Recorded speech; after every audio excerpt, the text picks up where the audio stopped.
இவர்களை நீங்கள் பார்த்து கொண்டிருப்பது உங்கள் கௌசிகா ரிவ்யூ. சரி வாங்க வீடியோக்குள்ள போய் என்ன நடக்க போகுது அப்படின்னு சொல்லிட்டு பாத்தீங்கன்னா, நம்ம இலக்கியா இருக்காங்களா அவங்களுக்கு மிகப்பெரிய ஒரு அற்புதமான நாள் இன்னைக்குன்னு சொல்லாங்க. ஏன் எதனால அப்படின்னு சொல்லிட்டு பாத்தீங்கன்னா, அவங்க போக்குல நடந்து போயின்னு இருக்காங்க. அந்த சமயத்துல திடீர்னு நம்ம தலைவன் எஸ்எஸ்கேவோட அடியாட்கள் அந்த இடத்துக்கு வராரு. முக்கியமா அதில் வர ஆறுமுகம். அது யாரா அப்படின்னு சொல்லிட்டு பாத்தீங்கன்னா, அவர் ஒரு வக்கீலுங்க. வக்கீலா இருக்கிறதோட மட்டும் இல்லாம இந்த சொத்து விஷயத்தை பொறுத்த வரைக்கும் எல்லாத்தையும் கார்த்தி பேர்ல இருந்து எஸ்எஸ்கே பேர்லுக்கு முழுமையா எப்படி சேஞ்ச் பண்றது அப்படின்னு சொல்லிட்டு எல்லா ப்ராசஸையும் இவர் தான் பண்ணிட்டு இருக்காரு. அந்த சமயத்துல இவரை வந்து தனியா பாக்குறாங்க. பார்த்த உடனே சரி போய் பேசலாம்னு கிட்ட போறாங்க. அந்த சமயத்துல அவரு இருந்து தன்வாயை தனக்கெதிரி தவளை தன்வாயால் கெடும் அப்படின்னு சொல்லிட்டு சொல்லுவாங்க.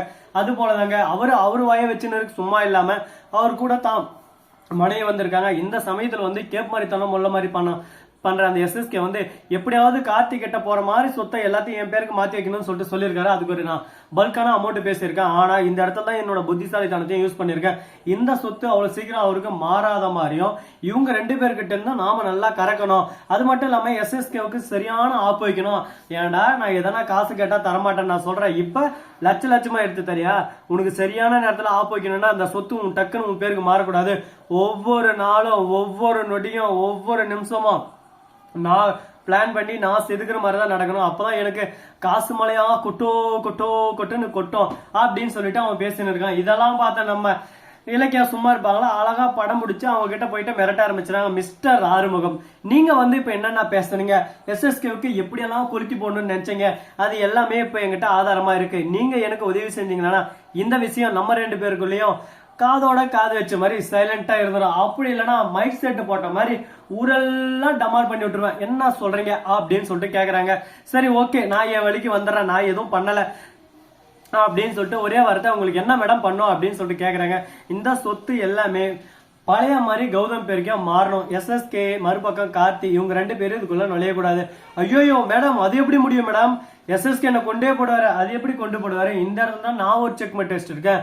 இலக்கியாவோட கையெழுத்து இல்லாம இந்த சொத்து யாருக்கும் மாறாது, ஜானியோட கையெழுத்து இருந்திருக்கணும் அப்படின்னு சொல்லிட்டு நீயா ஒரு பத்திரம் ரெடி பண்ணி இந்த அழகா அந்த சொத்தை எல்லாமே திரும்ப கௌதம் பேருக்கும் மாறணும், மாற வைக்கிற.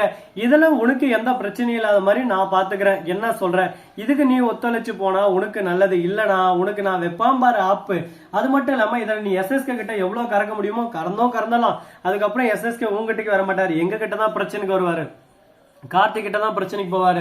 அப்ப நமக்கு எதுவும் பிரச்சனை இல்லை. எனக்கும் ப்ராஃபிட் இல்லை, உனக்கும் ப்ராஃபிட் இல்லை.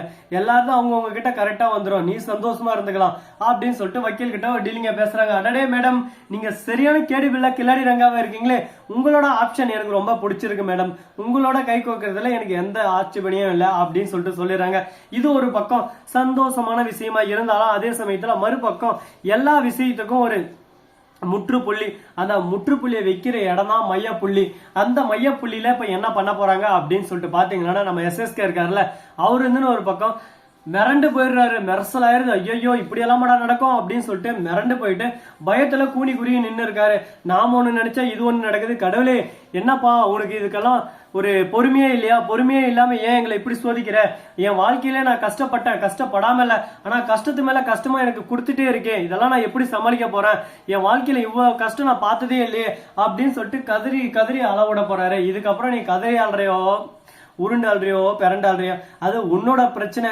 உன்னோட பிரச்சனையை நீ பாத்துக்கோப்பா, அதை பத்தி எங்களுக்கு கவலையே இல்லை அப்படின்னு சொல்லிட்டு ஒரு பக்கம் சொன்னாலும் அதே சமயத்துல நம்ம கார்த்தி இருந்துன்னு வார்த்தையால சுட்டு எரிக்க ஆரம்பிச்சிட்டாரு. என்ன கார்த்தி, சொத்து உங்ககிட்ட சொல்லிட்டு வார்த்தையிலே அப்படியே சும்மா நீ கபடி விளையாடுற பாத்தியா?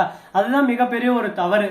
ஏன்னா இன்னைக்கு உங்ககிட்ட இருக்கோம், நாளைக்கு இருக்குமான்னு சொல்லிட்டு யாருக்கும் தெரியாது. இன்னைக்கு இருக்கிறவன் நாளைக்கு நல்லா இருப்பான்னு சொல்லிட்டு தெரியாது. அதனால இருக்கிற போது இருக்கிறத வச்சு அனுபவிச்சுக்கிறனோட இருக்கிற போது அதை இன்னும் பலனா அதிகப்படுத்தி அதை வச்சு சந்தோஷப்படுறான். பாத்தீங்களா, அவன் புத்திசாலி.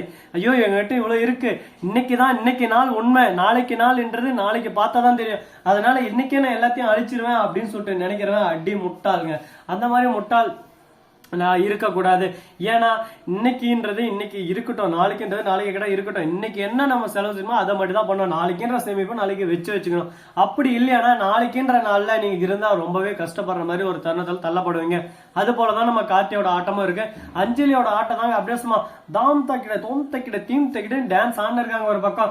என்னம்மா அஞ்சலி நீ இப்படி எல்லாம் பர்ஃபார்மன்ஸ் பண்றியம்மா, உன் பர்ஃபார்மன்ஸ் எல்லாம் பார்த்தா ஆஸ்கர் அவார்டே ஒரு பக்கம் உனக்கே கொடுத்துடலாம் போல இருக்கேமா அப்படின்னு சொல்லிட்டு சொல்லலாம். அஞ்சலி வந்து நாங்க அப்பா கிட்ட போய் சும்மா சப்பு சப்பு சப்புன்னு 4 அடி. எதுக்காக அப்படின்னு சொல்லிட்டு பாத்தீங்கன்னா, உனக்கு எவ்வளவு தைரியம் இருந்தா, திமிரு இருந்தா, கொழுப்பு இருந்தா இந்த மாதிரி எல்லாம் பண்ணுவேன். என் பொண்ணா இருந்துகிட்டே நீ இந்த வேலையை காட்டுறேன்னா உன்னை எந்த அளவுக்கு நான் அடிக்காம வளர்த்துக்கணும். அடிக்க வேண்டிய நேரத்துல உன்னை கரெக்டா அடிச்சு, உதைக்க வேண்டிய நேரத்துல உதைச்சு வந்தாக்கி உங்க அம்மா சிந்தாமணி இருக்காளே, எங்க அந்த குந்தாமணி, அவ பேச்சை கேட்டு கேட்டு கேட்டுதான் இந்த அளவுக்கு ஒரு பக்கம் நாசமா போய் உன் வாழ்க்கை நின்று இருக்கு. இலக்கியா ஏதோ பாவம் புண்ணியம் பார்த்து உன்னை கஷ்டப்பட்டு அந்த வீட்டுக்குள்ள திரும்ப கூட்டு போயிருக்கா. அதை நீயே கெடுத்துக்காத. கார்த்தி இன்னும் நினைச்சுக்கிறது என்ன, நீ நல்லவ அப்படின்னு சொல்லிட்டு வல்லவன்னு உன்னை நம்பின்னு இருக்காரு. இல்ல நீ சொத்துக்காக தான் எல்லாமே பண்ணிருக்க, இதுக்கும் உனக்கும் எந்த சம்மந்தமும் இல்ல, நீ ரொம்பவே கேடு கெட்டவ அப்படின்ற விஷயம் தெரிய வச்சு அடுத்த செகண்டே கார்த்தி மயிர இப்படி கட் பண்ணி விட்டு வருவாரு. அந்த மாதிரி ஒரு பக்கம் கட் பண்ணிட்டு போயிட்டே இருந்துருவாரு. அதனால எவ்வளவு சீக்கிரம் நீ திருந்த முடியுமோ திருந்தி குடும்பத்தோட சந்தோஷமா வாழு. அப்படி இல்லைன்னா எவ்வளோ இடத்த காலி பண்ணி ஓடு அப்படின்னு சொல்லிட்டு நம்மளோட பதிவை நம்ம கண்டிப்பா ஸ்ட்ரிக்டா சொல்லி ஆகணுங்க. ஏன்னா சொல்ல வேண்டிய நேரத்துல சொன்னா மட்டும்தான் அவங்களுக்கு சுருக்குன்னு வரும். இந்த வீடியோ உங்களுக்கு பிடிச்சிருந்தா லைக் பண்ணுங்க, கமெண்ட் பண்ணுங்க, ஷேர் பண்ணுங்க, டிண்டிங் மேல தட்டி விட்டு போங்க. அப்பதான் நாம் போற அடுத்த வீடியோ உடனுக்குடன் வரும்.